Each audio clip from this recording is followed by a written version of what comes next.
오늘은 한 화가를 소개하면서 말씀을 시작할까 합니다. 화가는 작품으로 말을 하지요. 보시겠습니까? 별이 빛나는 밤이라고 하는 아주 유명한 작품입니다. 밤하늘을 어떻게 저렇게 그릴 수 있을까요?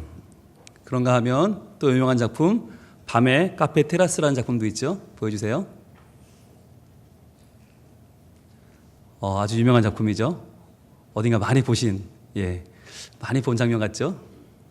그리고 낮을 그리는 것도 참 정말 몽환적으로 그립니다. 삼나무가 있는 밀밭이라는 작품인데요. 보여주세요. 노란색을 쓰는 기술이 아주 훌륭하고요. 그리고 똑같은 구름과 똑같은 하늘인데 저렇게 아름답게 그릴 수가 있네요. 그죠? 그런가 하면 정물도 아주 아름다운데 보여주세요. 15송이의 해바라기가 있는 정물이라는 작품인데요. 평범한 것 같지만 노란색을 저렇게 화려하게, 배경도 노란색이고 꽃도 노란색인데 심지어 꽃병도 노란색인데 바닥도 노란색인데 다 다르죠. 그리고요. 그런가 하면 감자 먹는 사람들이라는 작품은 굉장히 어둡고 우리 인생의 어두운 내면, 팍팍한 면들을 보여주기도 합니다. 그런가 하면 인생을 단 하나로 요약한 그림도 있어요. 보여주세요. 가죽 남학신이라는 이 작품은 굉장히 유명한 작품인데 인생이라는 것이 얼마나 가혹한 것인지, 그러면서도 살아가야 될 의미가 있는 것인지, 한 발자국 한 발자국 살아오는 우리의 인생, 버텨내는 인생을 표현한 작품이기도 합니다. 그리고요, 또 평범한 우리 일상을 다루는데 아르레 침실이라는 이 작품은 정말 아무것도 아닌 그냥 집안에 있는 어느 방의 모습인데 이제 평범하지만 특별하게 우리 일상을 담아냅니다. 이제 이쯤 되면 누군지 아시겠죠? 여러분 머릿속으로 아마 마네, 모네, 고갱, 고흐가 막 왔다 갔다 하죠. 저도 그래요. 여기서 피카소가 나오면 좀 곤란하고, 렘브란트까지 가면 안 되고요. 마네, 모네, 고갱, 고흐까지 괜찮은 것 같아요. 보여주세요. 이분이 바로 빈센트 반 고흐라고 하는 분입니다. 아마 서양 화가 중에서 가장 유명한 분 중에 한 분이 아닐까 하고, 지금도 많은 분들이 이분의 작품을 보기 위해서 고흐 박물관을 가고 오르시에 박물관을 가고 유럽을 가는 이유 중에 하나가 바로 이분의 작품을 보기 위해서인데, 이 고흐라고 하는 분이 왜 유명한가? 작품이 훌륭하기도 하지만 후기 인상파 네덜란드 작가 중에 제일 유명하죠. 그런데 이분이 유명한 이유 중에 하나는 뭐냐면 이분이 다작을 하기 때문이에요. 이분은 27살에 그림을 그리기 시작했어요. 원래는 목사님 아들이거든요. 목사가 되려고 신학을 공부했는데 자꾸 시험에 떨어지는 거예요.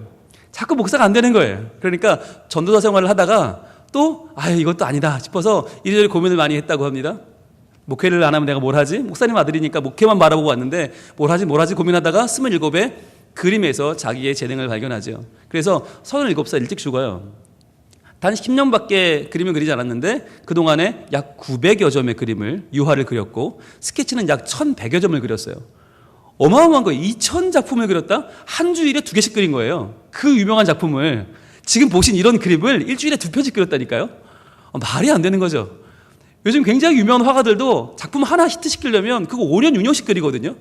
그래도 마음에 드는 게 안 나오는데 일주일에 2편씩 그렸다. 그러면 우리가 생각할 때 고흐는 천재가 아니었을까? 그냥 고흐는 앉으면 그림이 나오는 사람이 아니었을까? 라고 생각하기가 쉽죠. 뭐든지 보면 그림이 막 나오는 그런 천재. 그런데 그가 그의 동생 테오에게 보낸 편지글에 이런 글이 있습니다. 한번 보여주시겠습니까? 그가 빈 캔버스를 바라볼 때의 느낌이 어떤지, 그림을 그리기 시작할 때의 느낌이 어떤지를 그는 이렇게 말하고 있습니다. 사람을 바보로 만드는 텅 빈 캔버스를 마주할 때면 그 위에 무엇이든 나는 그려야 한다. 너는 텅 빈 캔버스가 사람을 얼마나 무기력하게 만드는지 모를 것이다. 비어있는 캔버스의 응시, 그것은 화가에게 넌 아무것도 할 수 없어라고 말하는 것과 같다. 캔버스의 백지 같은 마법에 홀린 화가들은 결국 바보가 되어버리지. 많은 화가들은 텅 빈 캔버스 앞에 서면 두려움을 느낀다. 반면에 텅 빈 캔버스가 가장 두려워하는 게 뭔지 아니? 바로 넌 할 수 없어라는 마법을 깨부수는 열정적이고 진지한 화가를 가장 두려워한다 라고 말했습니다. 저는 이 이야기를 보면서 깜짝 놀란 게, 어떻게 고흐 같은 화가도 저 텅 빈 캔버스를 보면 두렵구나. 텅 빈 캔버스를 보면 내가 뭘 그릴 수 있을까? 과연 이 그림이 그림다울까? 이게 그림이라고 할 수 있을까? 사람들이 비웃지는 않을까? 이 그림을 누가 살까? 이 그림을 누가 과연 인정해 줄까라고 하는 두려움 가운데 캔버스 앞에 섰다는 거예요. 여러분, 실제로 고흐가 살아있을 때 판 그림은 단 한 점이었다고 합니다. 그 외에는 한 점도 안 팔렸어요. 그러니까 그가 죽을 때까지 그는 세상에 알려지지 않은 무명 화가였던 거죠. 그가 죽고 나서 그의 작품들은 어마어마한 재평가가 이루어졌던 거죠. 그러니까 남들이 사가지도 않는 그림을 그릴 때 그는 얼마나 두려움 가운데 이 시작을 했을까요? 매일 그림을 그려야 되는데 그림 외에 나는 방법이 없는데 내 삶이 그림인데 그 그림은 나에게 두려움의 대상이었다. 막막함의 대상이었다. 여러분, 이 이야기는 도리어 우리에게는 위로가 되지 않습니까? 여러분, 희망이 되지 않으십니까?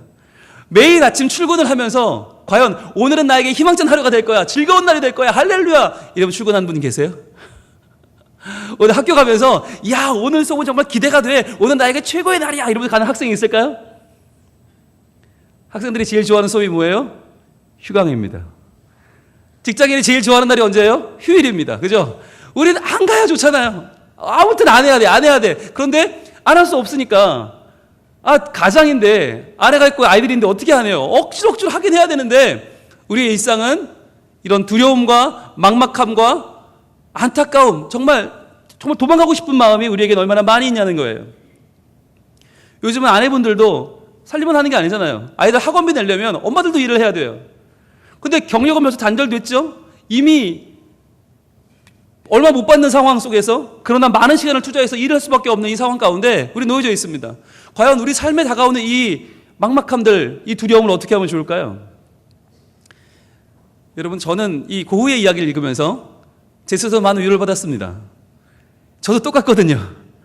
저도 여러분 주일 설교를 준비할 때, 그리고 지난주 같은 경우는 주일 오후 예배 설교까지 이미지 설교를 준비한 PPT를 만들어야 되는데, 또 게다가 새벽 기도 설교를 매일 4시 반에 일어나면 새벽 설교를 준비해야 되는데, 그래서 그걸 설교하고 그걸로 끝나는 게 아니잖아요. 그것도 녹음해서 그걸 다시 영상을 만들어서 유튜브에 올리고 카톡으로 보내드리고 이걸 아침에 2-3시간씩 해야 되는데, 이게 한 번 지나가는 설교라면 좋겠는데 이게 기록이 남아요. 다 영상으로 남고 음성으로 남고 자료로 남고 두렵고 떨리는 거예요. 또 여기 있는 우리 여러분만 듣는 게 아니라 이걸 또 우리 서울에 있는 우리 청년들이 듣고 자녀들이 듣고 해외에 나가 있는 교우들이 듣고 두려움이 떨리는 거예요. 과연 어떻게 하면 좋을까? 저도 컴퓨터 앞에 이렇게 앉잖아요. 설교를 쓰려고 앉으면요, 그냥 하얘요. 아니, 이게 적응이 안 되네요. 정말 적응이 안 돼요. 어떤 때는 너무너무 답답해서 기도도 해보고 묵상도 해보고 책도 펼쳐보는데 정말 진짜 아무것도 안 떠오를 때가 있어요. 그래서 고백하는 것이, 정말 설교는 하나님이 주셔야 되는 거구나. 하나님이 영광을 주시지 않으면 할 수 없는 것이구나. 인간이 뭔가를 하고 싶다고 되는 것도 아니고 할 수 있다고 자신할 수도 없는 것이구나. 그러면서 제가 생각했어요. 우리 교인들은 얼마나 매일매일이 힘드실까? 우리 교인들이 감당해 나가는 삶의 무게는 또 얼마나 무거울까? 피할 수 없는데, 해내야 되는데, 맞서야 되는데, 어떤 분들은 내가 이 일 하려고 지금까지 공부한 게 아닌데 어쩌다 보니까 밀려 여기 와 계신 분들도 계시고, 어떤 분들은 출근하면서 벌써부터 짜증이 밀려오는 거예요. 오늘 그 상사 얼굴을 또 봐야 되나? 정말 짜증난다. 그 동료 맨날 경쟁하는데 지치지도 않나? 정말 어떡하지? 그 같이 일하는 아래 사람들, 요즘 신세대들 이해 안 되는 그것들을 내가 어떻게 해야 되지? 답이 안 나오는 현실 가운데 우리는 막막하고 두려울 때가 얼마나 많은가 하는 것입니다. 그런데요, 여러분, 오늘 고흐의 말에 동의하십니까? 빈 캔버스여, 나는 너를 이길 것이다 라고 열정적으로 덤벼드는 열정적인 그 적극적인 자세로 우리는 그 빈 캔버스를 이길 수 있는 겁니까? 여러분, 그게 고흐 때까지는 됐어요. 고흐 시대까지는 그렇게 열정적으로 하면 뭔가 사람들이 열정 막 이랬어요. 그런데 시대가 지났어요. 여러분, 저희 시대만 해도요, 제가 자라던 시대만 해도 예측이 가능한 시대였어요.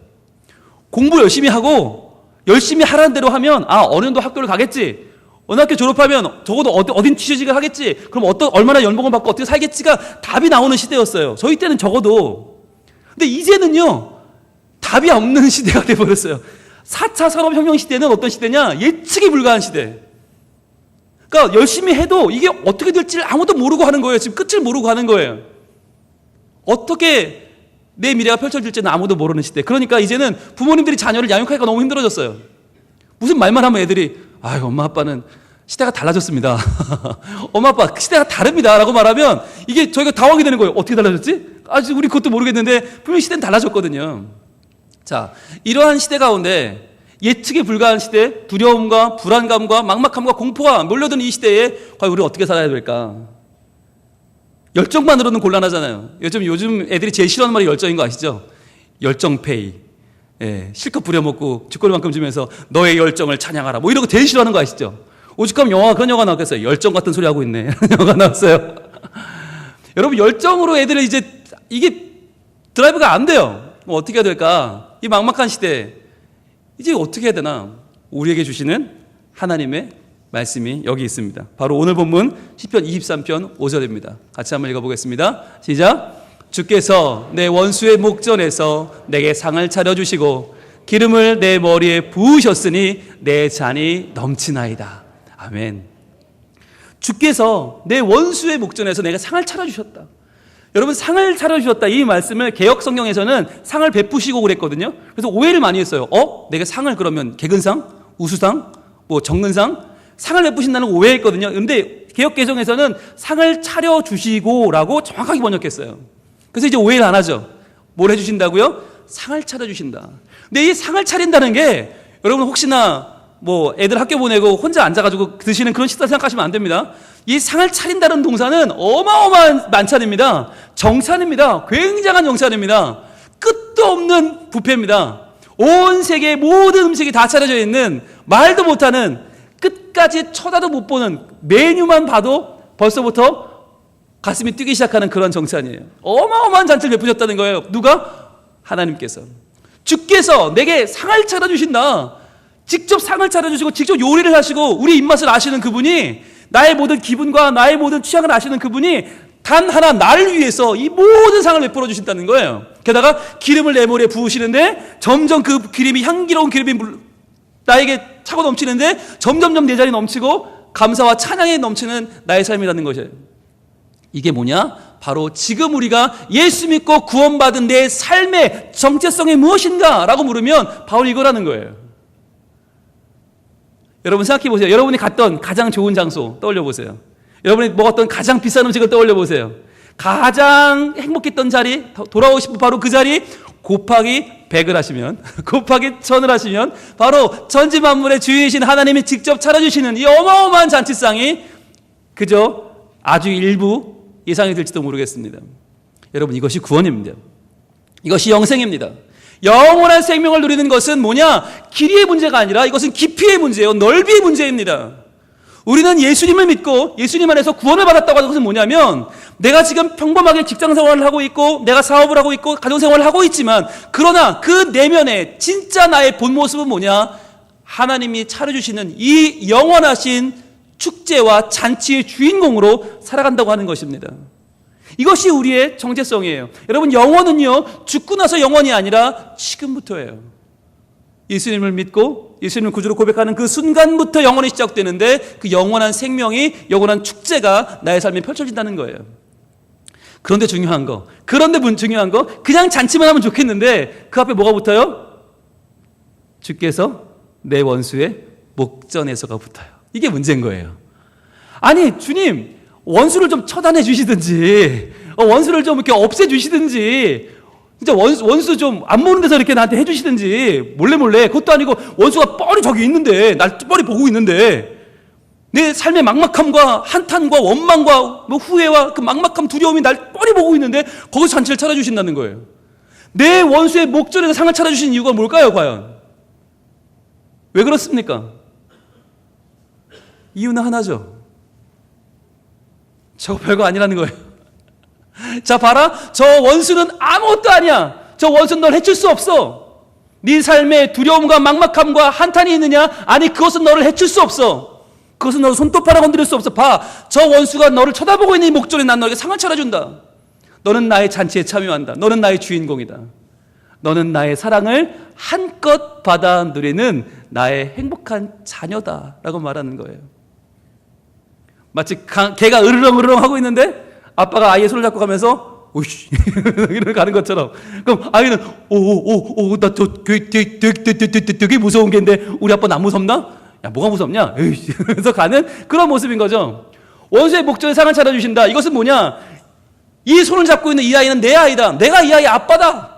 라고 하는 하나님의 선언인 거예요. 우리의 신앙의 정체성, 우리 삶의 정체성은 무엇인가? 바로 하나님의 자녀다. 하나님이 책임진다. 여러분, 적들이 이미 떨고 있습니다. 왜요? 천지 만물의 주인이신 하나님이 우리에게 지금 상을 차려주고 계시거든요. 오, 이거 뭐야? 저 만만한 줄 알았더니 백이 장난 아닌데? 저 뒤에 백이 하나님 백이 있는데? 야, 슬금슬금 꽁무니를 빼기 시작합니다. 우리를 향해서 다가오던 세상의 모든 악한 세력들, 우리를 향해 점점 꽁무니를 빼기 시작합니다. 야, 잘못 건드렸다. 보니까 그냥 죄인인 줄 알았는데 연약한 인간인 줄 알았더니 아니네, 하나님 자녀네 하고 점점 꽁무니를 빼는 거예요. 여러분, 이것이 하나님이 원수 목전에서 상을 차려주시는 이유입니다.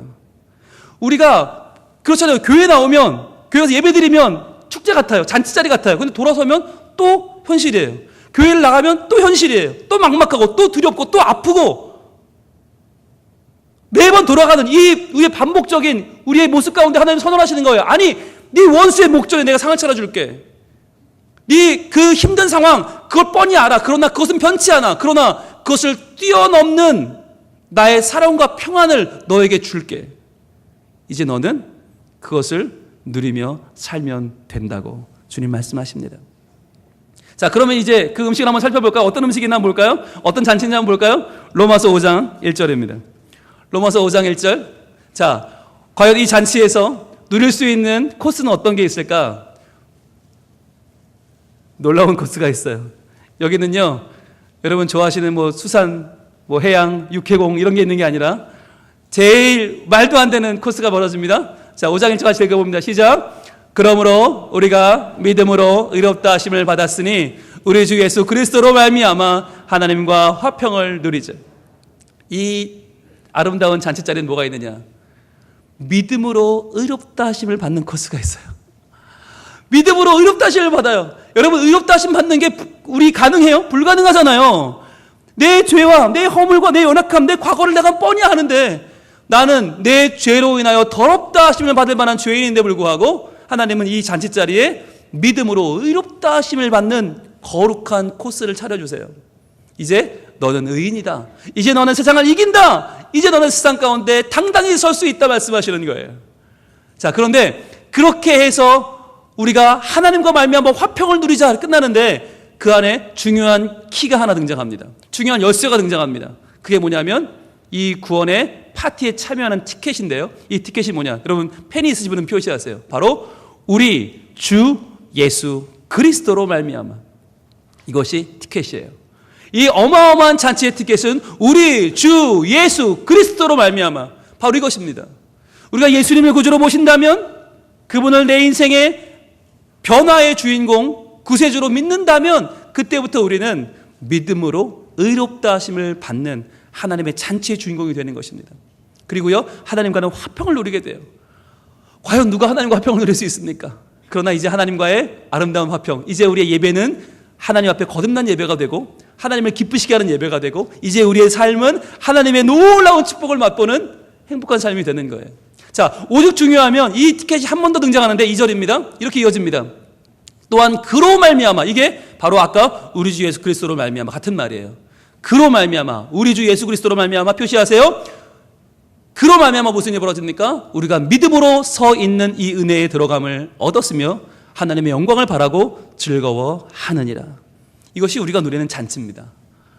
우리 잔치의 수많은 코스의 이름은 믿음이요, 의롭다 하심이요, 은혜로, 그리고 하나님의 영광을 바라고 즐거워하는 이 모든 코스들이 우리 앞에 펼쳐져 있습니다.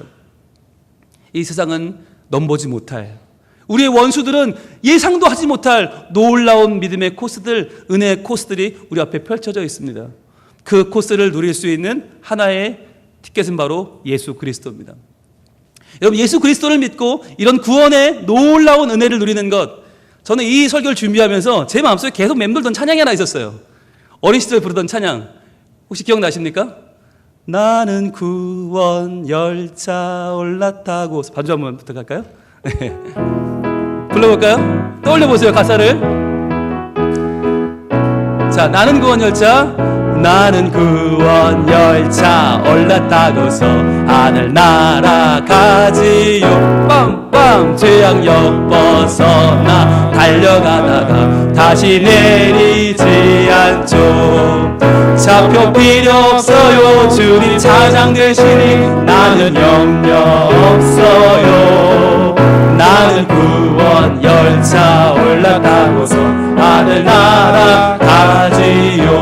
기억나시죠? 자, 기억나시면 손허리를 한번 해보시겠습니까? 예, 우리가 율동을 배운 이유가 있어요. 왜 배웠냐면 이게 그냥 입으로만 하는 거랑 율동을 하는 건 달라요. 이게 체험이 막 돼요. 이 기쁨의 잔치에 참여하러 가는 이 설렘이 막 느껴집니다. 가볼까요? 가봅시다. 나는 구원 열차, 나는 구원 열차 올라타고서 하늘 날아가지요. 죄악역 벗어나 달려가다가 다시 내리지 않죠. 차표 필요 없어요. 주님 찾아계시니 나는 염려 없어요. 나는 구원 열차 올라타고서 하늘 날아가지요. 구원 방주, 나는 구원 방주 올라타고서 하늘 날아가지요.